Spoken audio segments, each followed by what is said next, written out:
sometimes homes sell for a little bit more in the spring, or you might have a competitive market in the winter when there's...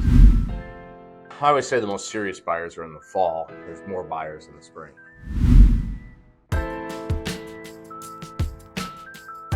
All right, Keith, we got 10 questions to ask a realtor when you're selling a house. What would you say the first question to ask is?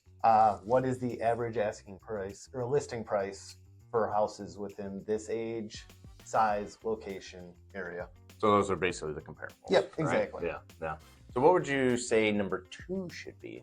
The average selling price for the homes for the same exact age, location, size. So what are they listing for? What are they selling for? What about 3? How long has the average home been on market? How long is it taking? Yes. Right? What did they list for? What did they sell for? How long did it take? What would be the next one? How many homes are currently on the market for this area?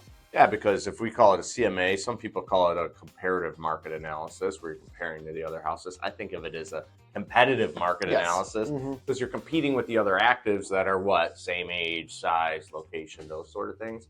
And how do you position yourself? And you want to know what's available. Yeah. What's available? What am I competing with? For a buyer who's going to walk my house, what other houses are they going to walk, right? Because what are they comparing to? Because the sale price is somewhat fluid based on what's available at the time in which you live, right? What would you say is next? How many homes are on market that were a year ago, 2 years ago, 3 years ago? The market fluctuates, and you tend to want to know what that information is. Yeah, so are we increasing in inventory? Are we decreasing in inventory? If you don't check out our market stats videos, we talk a lot about that, right? So to keep people up to speed on what's happening on a city by city basis. What is the next question to ask? What's the average selling price for the last 3 months, the last 6 months, the last year for the same stats of location, size?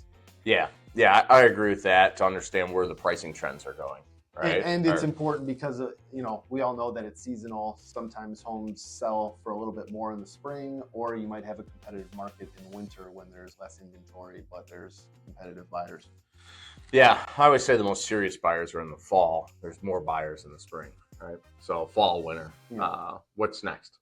What are the percentage of owner-occupied versus rental homes in the area? Yeah, it's always, if you're listing your house, because maybe an investor would be interested, right? Yep. What else? Are there large neighborhoods or communities such as like the HOA, things like that? Yeah. What else? What's the average household income of this area? Is it growing? Is it stagnant? Or is it staying the same? Yeah, actually, all these factors ultimately assimilate into what should we list the house for, right? Yep. which is what matters the most. Yes, exactly. Right. What's the last one? What's the rate of appreciation or depreciation for the area for the local market? Yeah. And I think, each one of these is a good guide. At the end of the day, if you know what are things sold for recently, what's available on the market, what did they list for, what did they sell for, and how long did it take, you're pretty much covered. And these are questions we deal with every day. Oh, and are they going to be more or less expensive? Are the trends showing houses going up or going down? Yep. Right. So if you have any other questions and want to talk to a great agent like Keith, go ahead and reach out. Love to chat with you.